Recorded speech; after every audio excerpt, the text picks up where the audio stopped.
Hola, bienvenidos a La Historia en Debate, un espacio de conversación y tertulia en el que se llevarán a cabo discusiones sobre historia, política, economía y muchos de los temas que como colombianos y colombianas nos interesan.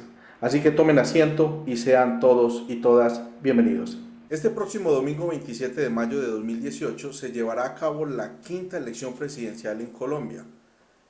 A portas del día de elecciones, los ánimos tanto de los candidatos como de sus equipos están caldeados. Para hablar del tema político nos acompañarán hoy David Zuluaga, comunicador social y periodista, especialista en gerencia social y candidato a magíster en educación y desarrollo humano. Bienvenido. Gracias. También nos acompañará Osvaldo Patiño Marín, abogado, especialista en derecho administrativo y candidato a magíster en estudios políticos. Bienvenido. Muchas gracias, Mauricio. Vamos entonces con la primera pregunta. ¿A qué consideran ustedes que se debe la polarización en Colombia? ¿Es un asunto de constructos culturales que vienen desde las corrientes liberales y conservadoras del siglo XIX? ¿O es una respuesta a las violencias que ocurrieron a mediados del siglo XX? ¿O es una tendencia de indignación a partir del siglo XXI? ¿Quién quiere comenzar? Bueno, yo creo que tiene que ver con todas, pero también siento que el ser humano en la búsqueda de identidad hay una permanente lucha entre parecerse a y separarse de. Ya sea, yo me identifico con esto, que hace parte, que me gusta, que digamos le aporta lo que yo quiero en mi vida, pero también me separo de esto. Y si tú no lo haces, la sociedad lo hace. Es decir, si tú por ejemplo planteas que te gusta X pensamiento, automáticamente en la sociedad aparecen posturas que te dicen, te marcan en una zona y te separan de la otra. Entonces yo creo que ahí, digamos, aplica muy bien el tema de la ley de los opuestos, que aparentemente tenemos que ser de una posición específica para separarnos de esa otra posición. O sea, nosotros culturalmente no podemos ser, digamos, de las dos, en el deber ser obviamente, en el ideal, no podemos ser de dos posturas, no podemos ser o conservadores o liberales, pero en la realidad nosotros tenemos mucho de todo. O sea, no hay alguien completamente conservador ni completamente liberal. Todo de alguna forma, en nuestra construcción de nuestra identidad, estamos permeados por un montón de asuntos que tienen que ver con la cultura. Y ahí están los temas religiosos, ahí están los temas políticos, ahí están los temas económicos, ¿cierto? Entonces yo no creo que sea un asunto solamente, digamos, orientado por un ideal de un deber ser, sino por una construcción histórica que tiene que ver con mi historia de vida y con la forma como yo interpreto la sociedad. Muy bien. Osvaldo. Bueno, Mauro, yo creo que nosotros tenemos en nuestra historia una democracia, primero decir que es una de las democracias más antiguas de Sudamérica y más sostenida. Lo otro es decir que en el siglo XX nosotros hemos tenido una democracia supremamente convulsionada, y convulsionada porque la historia nos ha mostrado de que la confrontación de la ideología entre los partidos nos ha llevado a desatar violencias, y esas violencias a nosotros nos han permitido pues prácticamente no avanzar en el desarrollo y en la conformación de una nación como la que ya tenemos. Ahora, llegando ya a la Constitución del 91, lo que hizo fue, lo voy a decir yo así, aperturar más la entrada de otro tipo de participación en la política, permitiéndose abrir y salirse de ese esquema que tenían los partidos tradicionales, y ahora lo que nosotros estamos viendo es que esta participación política nos ha traído nuevas figuras en materia nacional. Entonces, para mí el asunto de que si eso ha generado una polarización, yo creo que eso hace parte de las dinámicas de la democracia. Y nosotros, si bien es cierto que tenemos dos partidos históricamente fuertes que se han disputado el poder, que han puesto sus ideologías, también lo tenemos que decir que también se han degradado en el asunto de que se han convertido muchos de ellos también en partidos que se convirtieron en oportunistas. y que se complacen no en fundamentar sus ideas y su estructura, sino que se han dedicado más bien a negociar el poder. Y yo creo que ese es el mal que le ha hecho a nosotros en este siglo ya XXI, el asunto de los partidos políticos tradicionales.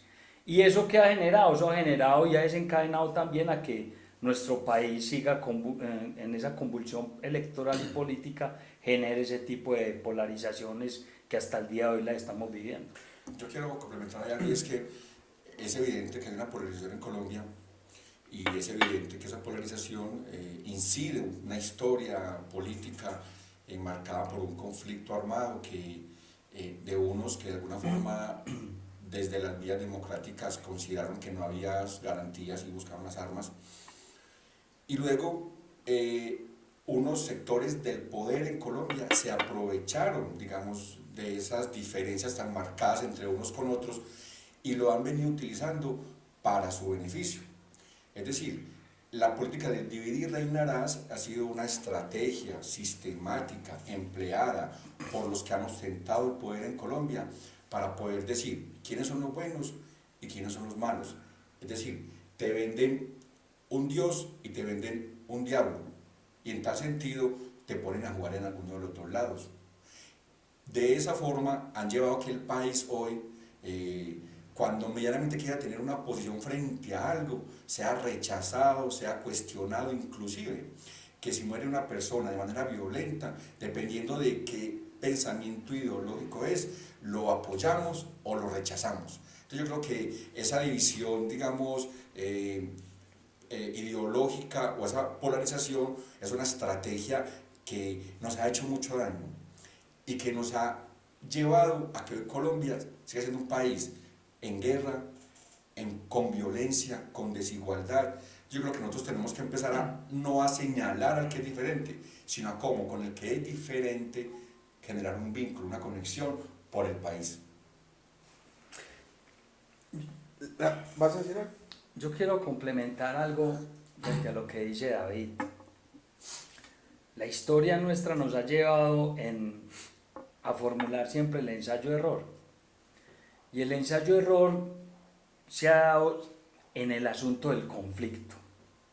Nosotros hemos tenido unas guerrillas, podemos decir así, inicialmente. Después eso se desencadenó fue en lo que hoy conocemos como unas organizaciones narcotraficantes que encontraron como su estrategia y su forma de llegar al poder fue por medio de las armas, pero encontraron un combustible supremamente importante, apoyarse en el narcotráfico, y yo creo que ahí ya no podríamos nosotros decir de que tenemos un conflicto, porque el conflicto es, cuando usted habla de conflicto en una nación es porque usted encuentra la confrontación entre un Estado que genera una dictadura, y esa dictadura ha suprimido derechos fundamentales, y estuviéramos hablando de que sí existieron unas guerrillas combatiendo esa dictadura. Nosotros hemos tenido una democracia estable, con todas sus imperfecciones, pero nosotros seguirle dando esa connotación de que tenemos un conflicto, yo creo que ahí se fundamentó el error de todo ese ensayo que nosotros hemos hecho durante todos los procesos de paz que nosotros hemos tenido. Nosotros hoy no estamos al frente, ni la historia de nosotros nos dio para hablar siempre de que teníamos una insurgencia responsable que estaba luchando en contra de una constitución o unas leyes. Nosotros tuvimos unos grupos dedicados al narcotráfico que lo que hacían era amenazar el poder. Y esa amenaza del poder, pues en este caso el Estado tiene en sus fundamentos constitucionales buscar la protección y la seguridad de un Estado. Entonces yo creo que en ese asunto sí nos hemos equivocado, porque hemos maximizado mucho el asunto del conflicto, pero más desde una historia ideológica, pero si vamos a hacer la reflexión meramente frente al tema del Estado, nosotros tenemos unos narcotraficantes tratándose de tomar el poder por las armas, y yo creo que ahí se le ha dado un concepto erróneo al tema de si tenemos o no un conflicto o si tenemos o no una guerra. Muy bien, uno de esos conflictos con el M-19 desencadenó lo que conocemos como la Asamblea Constituyente. Y esa Constitución del 91 permitió la apertura democrática, es decir, la aparición de nuevos movimientos o de tercerías. Vamos a hablar entonces sobre esas tercerías. A partir del 94 comenzaron a participar en elecciones grupos que significaron o representaron la tercería. Yo no podría calificarlos de protagónicos, pero al menos sí de participativos. ¿Por qué creen ustedes, si me dan la razón, que esas tercerías no han logrado llegar al poder? Bueno, yo no creo que no han llegado al poder. Yo creo que ha sido un proceso. Nosotros reconocemos que en Colombia la figura presidencial es muy fuerte y las personas de alguna forma sienten que ese presidente debe recoger un montón de asuntos relacionados con lo que cada uno quiere para su país. Y por eso ha sido como tan difícil lograr que un líder, digamos, de una tercería llegue a la presidencia. Pero en otros escenarios más locales y más regionales se han habido tercerías y han empezado a emerger liderazgos que ya tienen un poder local. Nosotros pasamos, digamos, de una hegemonía de un partido líder a un partido conservador y hace mucho tiempo que, digamos, no hay un presidente de ninguno de esos partidos, desde Pastrana. Sin embargo, ellos sí han incidido en quién va a ser el presidente del país, en la figura, porque han tenido alianzas.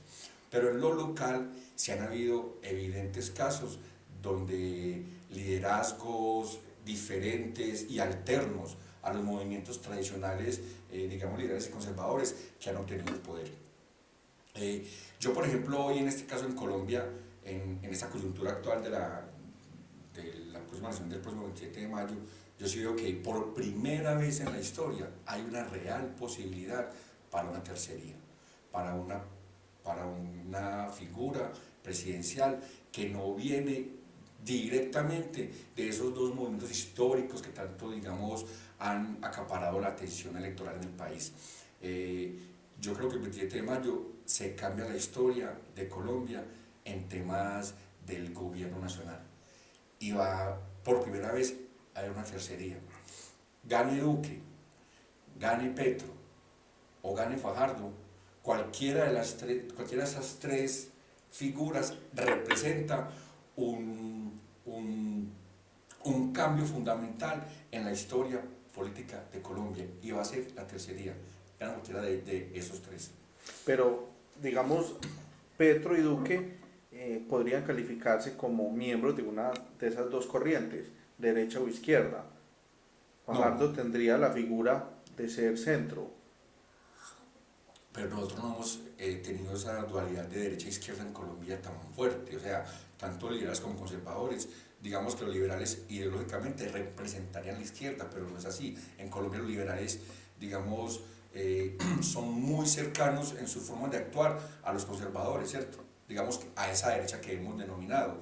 A Colombia la ha gobernado la derecha durante todo ese tiempo. Hoy hay una posibilidad de una izquierda que sería una tercería. ¿Por qué? Porque la izquierda nunca ha gobernado en Colombia. La izquierda en Colombia sería una alternativa.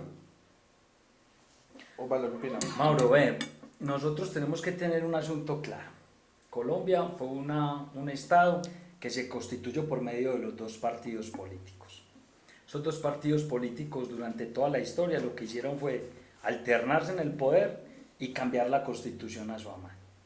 El 91 abrió puertas para que la democracia no se moviera en torno a esos dos partidos, sino que permitiera la creación de movimientos alternativos. Esos movimientos alternativos que desencadenó un debilitamiento entre esas dos instituciones que tenemos como Partido Conservador y Partido Liberal. El asunto está en decir si eso es bueno o es malo. Resulta que cuando vos tenés un partido político, los partidos tienen una vocación de poder y la vocación es permanente. Ningún partido se constituye para no gobernar, se constituyen es para llegar al poder, imponer su ideología, desarrollar programas que puedan llevar a desarrollar esa visión que cada uno tiene.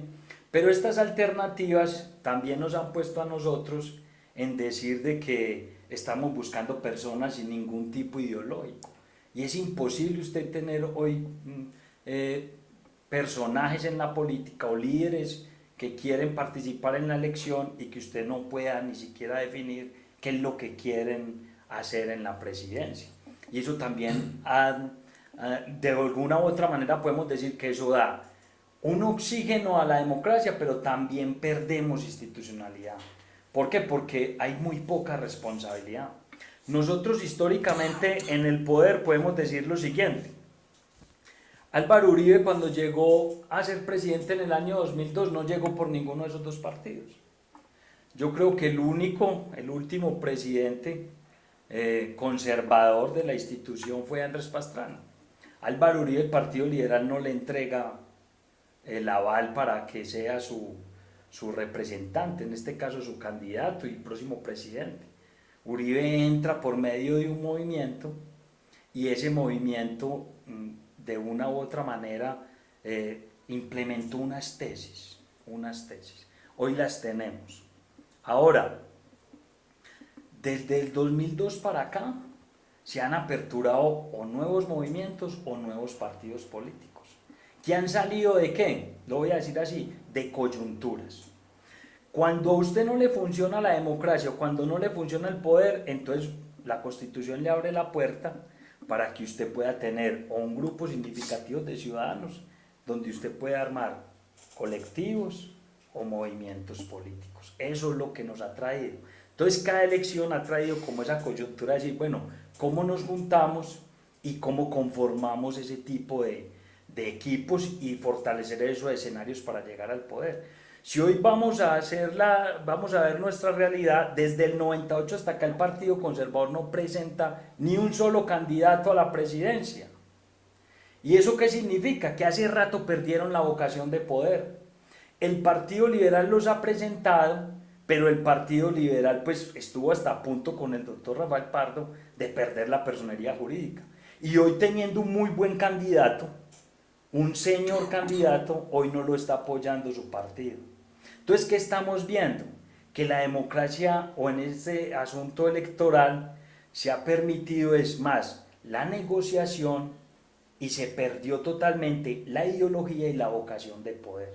Entonces hoy estamos frente a un escenario poco ilustrado que lo que hace es o debilitamos las instituciones o fortalecemos las instituciones. Porque hoy cualquiera de los 5 candidatos puede ser presidente. Pero si vamos a mirar entre esos 5, entonces el partido de la U se creó por una coyuntura de una reelección. El Partido Centro Democrático se constituyó ¿por qué? Por supuestamente una traición a unas tesis, entonces armaron otro partido. El Polo Democrático está constituido, pero el progresismo ¿de qué sale? De unas diferencias con el Polo Democrático. Y así vamos viendo de que nuestra democracia va dando giros en torno a la coyuntura electoral y no estamos realmente fortaleciendo la democracia interna de los partidos y por eso vamos viendo de que en cada elección va saliendo personas que creen poder llegar al poder y gobernar a Colombia. Yo quiero complementar algo, Mauro y Osvaldo, y es que hay un error que en mi concepto, digamos, es una mentira en mi concepto, pero se ha convertido en verdad, y es que la ideología, si no está de un lado o del otro, entonces no es ideología. Yo, por ejemplo, creo que Fajardo, que a quien han tildado como un hombre sin ideología, sí tiene ideología. Solo que es una ideología diferente a las dos, digamos, dominantes. O sea, que si no lo ubicas aquí o no lo ubicas acá, entonces no funcionaría. Yo creo que sí hay una ideología. Y es una ideología que se ha ido transformando producto precisamente de eso, de inconformidades con estilos, con modelos, con formas de, digamos, de gobierno o de entender la forma como debemos gobernarnos en Colombia. Otro ejemplo es Álvaro Uribe Vélez. Álvaro Uribe Vélez es un líder, digamos, representativo de un sector ideológico de Colombia, ¿cierto? Él, si bien hace parte del Partido Liberal y nace ahí, Álvaro Uribe Vélez representa, digamos, la ideología de, para mí, extrema derecha, el conservatismo colombiano, ¿cierto? Para mí, dentro de mi concepto. O sea, si bien él no hace parte del Partido Conservador, él representa la tesis del Partido Conservador. Por eso, el Partido Conservador fue el partido que más creció en el gobierno de Álvaro Uribe Vélez, el que más se fortaleció. ¿Por qué? porque ahí se sienten todos cobijados por esa forma de gobierno. Nuestro modelo, digamos, hoy la nueva constitución lo que nos permite es, por ejemplo, que haya nuevos liderazgos y que busquen alternativas diferentes, porque los partidos, en sus formas también internas no democráticas, le han cerrado las puertas a nuevos liderazgos. Es más, han habido liderazgos que los han perseguido, los han asesinado en los partidos. Por eso nacen esos nuevos movimientos, aparte de liderazgos que se construyen desde esas resistencias a las formas como ideológicamente hemos venido trabajando en nuestro país. Yo quiero complementar algo. Él toca dos temas. El primero de Fajardo. Cuando yo hablo de las ideologías en la política, no quiere decir de que se tenga que acomodar en una o en otra. Aquí hemos dicho de que, es que ¿usted qué es? ¿Usted defiende la seguridad? ¿Usted es derecha? Y yo pregunto, ¿acaso la izquierda no necesita la seguridad? O yo pregunto, ¿acaso la derecha no necesita los programas sociales? Nosotros hemos tenido un concepto erróneo de lo que significa ambas posturas, porque este país lo dividieron fue los medios de comunicación y los partidos al decir de que la guerrilla es izquierda y los paras son derecha, y nos encuadraron fue en dos grupos de bandidos, de criminales que supuestamente se estaban disputando territorios y sembrados de cocaína, pero no se estaban disputando los principios de una sociedad. Y yo creo que nosotros estamos cerrados en el concepto. Ahora, el asunto de Sergio es que el tema de Fajardo hoy, la gente no va a votar por el asunto de la ideología de Sergio. La gente va a votar por Sergio pensando que es el menos malo. Porque si usted mira el programa de gobierno de Fajardo, no es que haya cautivado a Colombia. El voto útil que llaman es ese voto que Fajardo va a canalizar para decir, yo quiero salir de una pelea. Pero ahí hay un error. Es que por eso se hacen las contiendas electorales. Y en la contienda electoral se plasma la ideología, se plasma lo que usted quiere representar, se plasman las propuestas. Pero yo no puedo traer a un candidato hoy que le va a decir, voten por mí para que no gane Pedro o Juan. Ahí hay un error, porque usted en este momento el país necesita que usted le muestre una visión económica, política, social, y ahí sí, en esa medida usted va a representar algo de lo que el ciudadano colombiano se le va a pegar.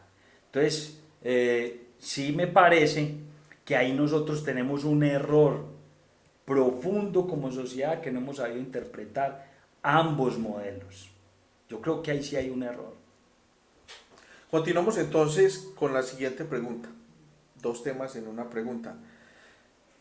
¿Qué tanto puede influir en estas elecciones del próximo 27 de mayo el tema de los acuerdos de paz y cómo ven ustedes hoy el ambiente político? ¿Quién quiere comenzar? Bueno, Mauro, yo creo que el proceso de paz hizo dividir a la sociedad.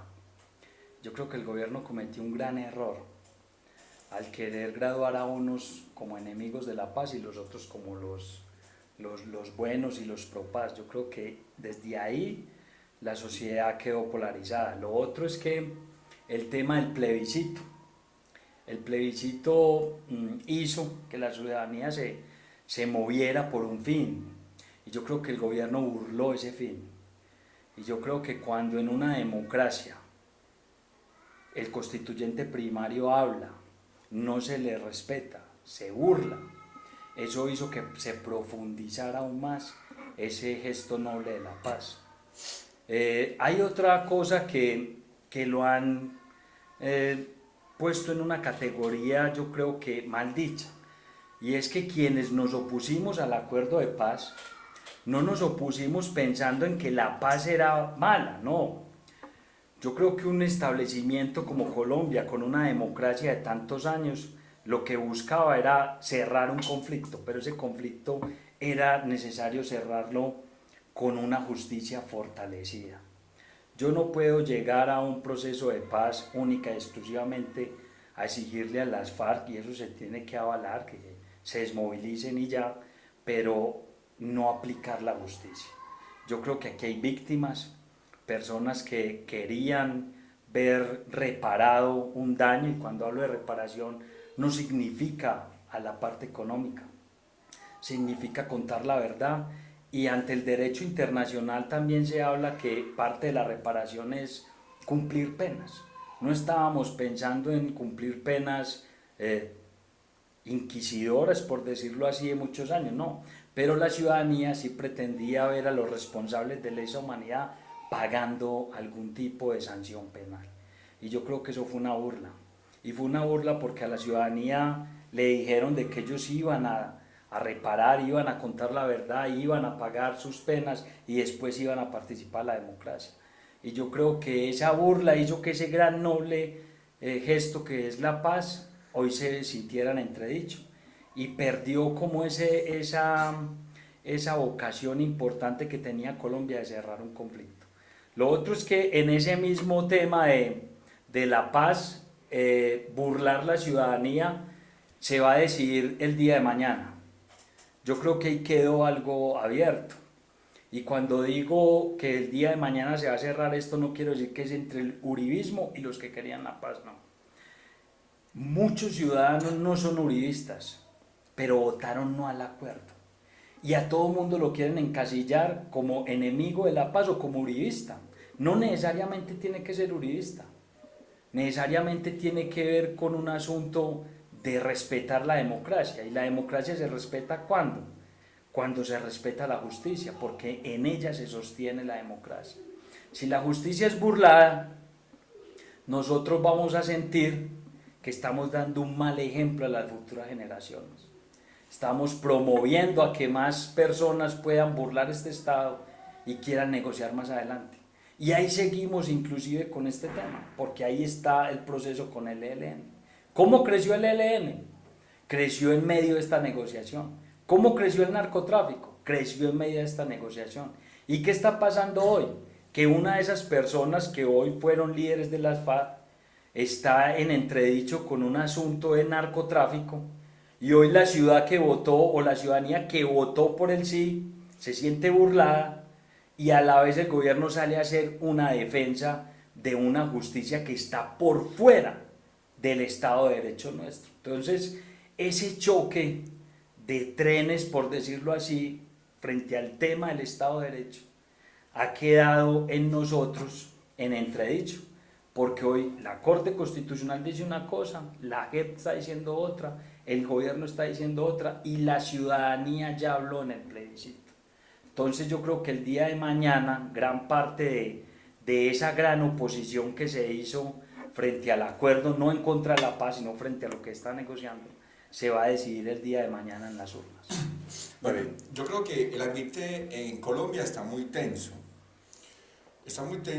y tiene que ver mucho con lo que vos estás planteando, Osvaldo, del plebiscito, del acuerdo de paz, pero está muy tenso precisamente por uno de los líderes de este país que creó un monstruo, digamos un estilo de gobierno muy particular, que se llama busca un enemigo común y hazte elegir, ¿cierto? Yo creo que Uribe, cuando fue elegido presidente en la primera vuelta del 2002, ya había tenido una legitimidad popular, pero no conforme con esto, este señor se dedicó a perseguir, a señalar, a cuestionar a todo el que pensaba diferente. Entonces Uribe creó un enemigo común, en su momento era el terrorismo, y Uribe, con su político del terrorismo, llevó toda la atención del país hacia que tenemos que bombardear, acabar, eliminar al enemigo. Y por el otro lado, permitió muchas otras cosas, ¿cierto?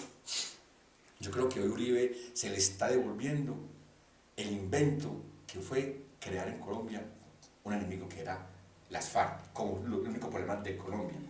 Luego, ¿qué pasó? Aprendieron los demás.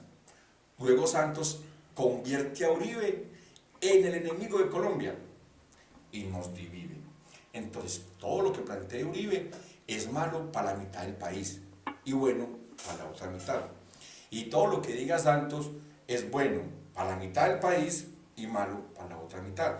Ese ambiente tenso de Colombia que en mi concepto, lo creó el mismo Álvaro Uribe Vélez, se vio reflejado en el plebiscito, donde la mitad votó por una cosa y la mitad por el otro. La gente no votó por la paz, la gente votó en contra de quien representaba en ese momento la paz, que era Santos, y las FARC, un enemigo común que había creado Uribe hacía algunos años.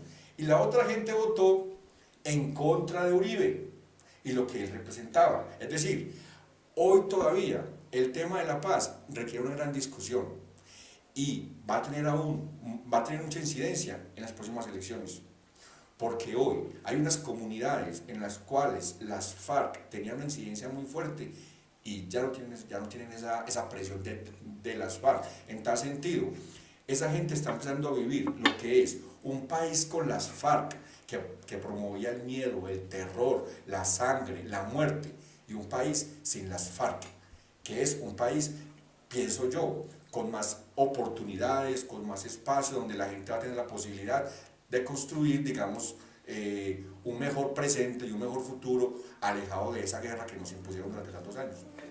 Mauro, yo quiero hablar algo de lo que dijo David, y es la historia mal contada. Porque resulta que ese es el coco que le han vendido a los jóvenes de hoy. Ustedes. Ese es el coco.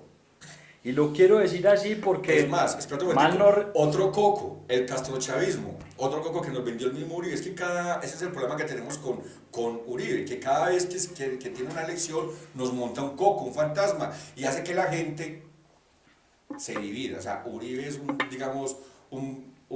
generador de conflictividad, de división, de polarización de Colombia. Bueno, ese es el coco mal visto y mal contado.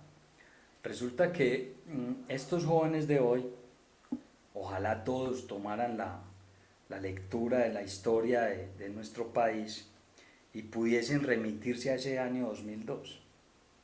En el año 2002 prácticamente Uribe recibe un estado fallido, un estado donde el narcotráfico era desbordante, donde las guerrillas tenían una capacidad militar supremamente grande, donde la economía de nuestro país estaba en crisis y donde había un paramilitarismo supremamente dominante en algunas regiones del país. Esa historia mal contada no le dice al país de que este señor combatió las FARC, recuperó la seguridad en nuestro territorio, fortaleció la economía y fortaleció el desarrollo de nuestra nación. Ahora, ¿qué es lo que ha pasado? Que cuando uno no encuentra motivos para decir las bondades de lo que tuvo en todas sus imperfecciones también el gobierno de Uribe, piensan que Uribe se montó al poder única y exclusivamente para hacer persecución política. ¿Quién se va a montar al poder para eso? Ahí hay un grave error. Esta nación, Colombia, hoy le valora a Álvaro Uribe el haber trabajado inmensamente por recuperar la autoridad de nuestro país. Eso estaba perdido. Ahora, que cometió errores, miles, y ahí están los errores, y ahí están supuestamente la forma en que hoy los jóvenes tratan de gritarle cosas en los eventos, porque poco han entendido esto. La generación de nosotros sí lo debe de reconocer. La generación de nosotros sí se dio cuenta de lo que vivíamos nosotros en este país. Y cuando yo digo que ese es el coco que le han contado a la gente, es porque no se han dado cuenta de que por la mera ley de justicia y paz se movilizaron más de 48.000 combatientes, llámense paramilitares y llamen guerrilleros. Por la ley de justicia y paz se reinsertaron esos 48.000. Una máquina destructora como han sido los paramilitares, el gobierno de Uribe con todas sus imperfecciones la logró desmovilizar. Y por medio de esa misma ley se debilitó toda la estructura de las FARC. Las FARC llevan 50 años sin que se les pudiese tocar a nadie. Y ahí están los datos escritos de todas las intervenciones militares que nos sirvieron. Yo no puedo llamar eso guerra, yo tengo que llamar eso protección del Estado, seguridad de la nación. Una nación no crece si usted no le garantiza seguridad. Y la seguridad no vista única y exclusivamente desde el mal concepto de derecha, sino una seguridad vista como un derecho fundamental de los ciudadanos. Venga, Osvaldo, sí, es que yo reconozco particularmente la postura en un contexto específico de Álvaro Uribe Vélez cuando llega a la presidencia. Luego, tenía claro, el hombre dio un mensaje: tenemos que atacar al problema de Colombia, que es las FARC. Ahora, ¿qué significó eso para Colombia? Significó que en un escenario de ganar una guerra generamos falsos positivos, donde mucha gente murió en nombre de esa seguridad. ¿Qué generó eso? Un desequilibrio institucional. ¿Por qué? Porque por querer seguir con un modelo, con una idea de seguridad, digamos, en la que él, digamos, y mucha gente creía, tenemos que hacer una reelección, cambiemos la Constitución. ¿Y luego qué significó eso? No solamente conforme con 8 años vamos a cambiar nuevamente la Constitución para un periodo más. Es más, Uribe Vélez hoy sería todavía presidente de Colombia. Es decir, tendría el mismo tiempo que tuvo Chávez en Venezuela, porque él, su forma de comprender el poder es permanecer eternamente en él. Es el único presidente en la historia de Colombia que ha incidido después de ser presidente. Es el único. Ahora, y eso que ha motivado que perversos como Gaviria, como Samper, como Pastrana, sigan hoy diciéndonos que tienen que estar ahí permanentemente en nuestro país. Hombre, un presidente tenía su periodo, ya se puede ir a descansar, a ver sus nietos. Este señor no conforme con eso, ha venido con su imposición ideológica a insistir en permanecer en Colombia y generar esa polarización. El responsable de polarizar y de esta crisis institucional que tiene Colombia hoy es Álvaro Uribe Vélez, por su persistencia de querer estar ahí. Vea, David, esperen, no me puedo ir de este segmento sin contestarle algo a David. Vea, una democracia como Estados Unidos permite la reelección, democracia fuerte. Yo no estoy en contra de la reelección. ¿Por qué? Porque uno en 4 años realmente no es capaz de desarrollar un programa de gobierno con que cualquier aspirante a la presidencia hoy se esté postulando. Esos 8 años le sirvieron muchísimo a Colombia y ojalá esos 8 años no se hubiesen cambiado. Yo soy de la tesis que la reelección es clave y fundamental. Se viven las democracias más sólidas. ¿Cuál es el problema que tenemos hoy frente a ese asunto? En la forma de cómo se está haciendo la política en Colombia. Uribe Vélez salió en el año 2010 con una popularidad rondeando el 70%. ¿Qué significaba eso? Que si Uribe no era un demócrata, él igual podía haber apelado al pueblo para haberse quedado. Respetó un fallo constitucional, fallo que no respeta ningún otro dictador de izquierda, en el país. Hitler. Ahora, escúcheme ahí, ahora, usted no le puede indilgar a una persona como presidente, quienes prestamos servicio militar, que sea una política de Estado, eliminar ciudadanos. Eso no lo hizo el gobierno Uribe. El ejército tiene unas funciones constitucionales y es la protección, la seguridad, la soberanía de una nación. Si algunos miembros del ejército hicieron eso, mira qué curioso, pues la intervención ser del investigado, que genera bajas y que atacó las FARC es positiva. Ahí sí vamos a darle el a las FARC, a las FARC. Cuando cayó una cabecilla de las FARC producto de la intervención del Estado, ahí sí elogiamos al presidente. Pero cuando el mismo ejército mata a ciudadanos, les ponen uniformes, ahí sí es el ejército y no el presidente. ¿Cuándo es uno y cuándo es el otro? Vea, David, el ejército combatió unas guerrillas narcoterroristas, las sometió, las disminuyó y por eso hay hoy un proceso de paz. Frente al tema de los falsos positivos, todo el peso de la ley tiene que caer sobre los culpables y ellos tendrán que contar la verdad. ¿Quién les dio la orden? Uribe, ¿cierto? No, ¿quién les dio la orden? Porque esa acusación yo no se la permitiría a usted, porque ningún presidente pudiese dar una orden de que matemos ciudadanos, es más, ni siquiera es probada.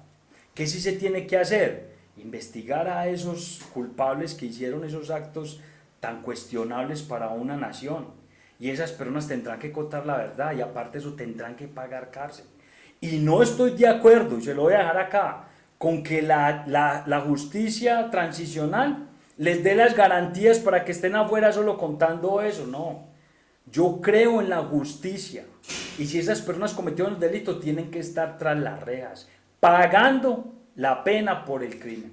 Bueno, Eso lo tengo que hacer. La conversación se puso buena ya para terminar, y vamos a necesitar un programa más para profundizar en este tema. En esos últimos 2 minutos que nos quedan de programa, yo sí quisiera preguntarles, ¿cuáles creen ustedes dos que serán los 2 candidatos que pasen a segunda vuelta? Porque estoy convencido de que tendremos una segunda vuelta. Entonces, ya para cerrar nuestro programa de hoy, ¿quiénes consideran ustedes que pasarán a segunda vuelta? Pues desde el deseo, pues yo quisiera que quedara segunda vuelta Petro y Fajardo, ¿cierto? Que de alguna forma eliminarían de entrada toda una historia terrible y nociva en la política colombiana. Pero desde la realidad, yo creo que va a ser Petro y Duque. Duque representa, digamos, él representa un uribismo que tiene una gente ya convencida de que lo que dijo Uribe es lo que es, entonces aún si es una persona que no tiene ni experiencia, que no estuvo mucho tiempo en Colombia, que, ¿cierto? Independiente de quién sea, el que él ponga, la gente vota por él, porque eso es como una religión, ¿cierto? No votan por una persona, sino que votan por una ideología, por una idea que ni siquiera conocen. Y Petro, yo creo, a mí Petro me parece increíble lo que ha logrado. Él ha construido un mensaje que ha tocado a muchas personas que se han sentido excluidas históricamente, y yo creo que Petro va a ser la persona. Yo quisiera que fuera Fajardo Petro, va a ser para mí Petro Duque, y en tal sentido me gusta esa definición, porque ambas posturas estarían en mi concepto en contra de ese statu quo que vos estás planteando, y sería, digamos, la primera elección en Colombia presidencial alejada, digamos, o determinada por la institucionalidad histórica colombiana. Yo creo que piensan más con el deseo, pero en el recorrido que se ha dado en toda la elección de Iván Duque, yo creo que el Centro Democrático acertó, y acertó porque encontró una persona joven, preparada, sin ninguna tacha, una persona que es capaz de representar a todos los colombianos, que tiene liderazgo, que se ganó sus cosas dentro del partido, que es un liberal dentro del Centro Democrático. No representa ese radicalismo muchas veces que nosotros vemos en otras posiciones. Es un joven que tiene toda la energía y capacidad. No como lo está diciendo David, que no entienden la ideología. Yo creo que él sí planteó un muy buen programa. Él planteó hablar de equidad, legalidad y emprendimiento. Y eso es lo que requiere Colombia para salir adelante. Yo creo que Colombia le debe dar la oportunidad a un muchacho joven, a una generación distinta, porque nosotros estamos viendo en los otros competidores que sí es cierto, ya los vimos gobernar, los vimos hacer cosas, y no quiere decir que toda la ciudadanía quedó conforme con ellos. Ahí están lo que hizo Petro por Bogotá, que es un programa que fue supremamente cuestionado, no fue la gran panacea como nos lo hicieron contar. El mismo Sergio Fajardo, un gran hombre de principios, con una buena trayectoria, pero un programa normal también, diría yo, para Antioquia. Así que el asunto de la experiencia no recae únicamente en si gobernó o no. Yo creo que todos alguna vez tuvieron esa oportunidad de mostrar sus capacidades, sus cualidades, y yo creo que este muchacho nos viene demostrando a todo Colombia, con su pulso, con su temple, con su firmeza y con conocimiento, de que debería ser el candidato que representa mejor a los colombianos. Y espero ver en una segunda vuelta, porque yo soy de los que digo que Colombia presentó muy buenos candidatos, en una segunda vuelta con Gustavo Petro. Y lo voy a decir ¿por qué? Petro ha sabido canalizar algo, ha sabido canalizar el populismo, ha sabido canalizar las necesidades que tiene el pueblo para plasmarle las propuestas. Muy parecido a lo que se vivió en la época del 98 en Venezuela, muy parecido. Y eso es lo que hoy está pidiendo ese gran cúmulo de personas que se sienten hoy como si hubiesen encontrado ese caudillo para resolver su problema de los créditos, de hasta crédito, entrar a una universidad, de ir a tener algo que de tierra, digámoslo así, pero yo no sé si en 4 años eso se pueda lograr. Entonces por eso le quiero decir a todos los colombianos de que en Iván Duque tienen un excelente candidato para que el día de mañana logre ganar en primera vuelta. Uribe tuvo 8 y quería otros 8, entonces no sé por qué cuestionan porque Petro de pronto su plan de gobierno está orientado a más el tiempo del que va a estar, entonces no debería ser esa una razón. Bueno, terminamos así nuestro primer programa, La Historia en Debate. Quiero agradecerle a todas las personas que nos están viendo. Les invitamos a que se suscriban, a que hagan comentarios, a que multipliquen esta conversación y que espero que antes de la segunda vuelta nos volvamos a encontrar para que hablemos sobre los 2 candidatos que quedan en la recta final para llegar a la Casa de Nariño. Muchas gracias a todos los que nos están viendo, muchas gracias a David Zuluaga, Osvaldo Patiño y a Yacer Orrego, que está al frente de la parte técnica. A todos, muchas gracias. Esto es La Historia en Debate.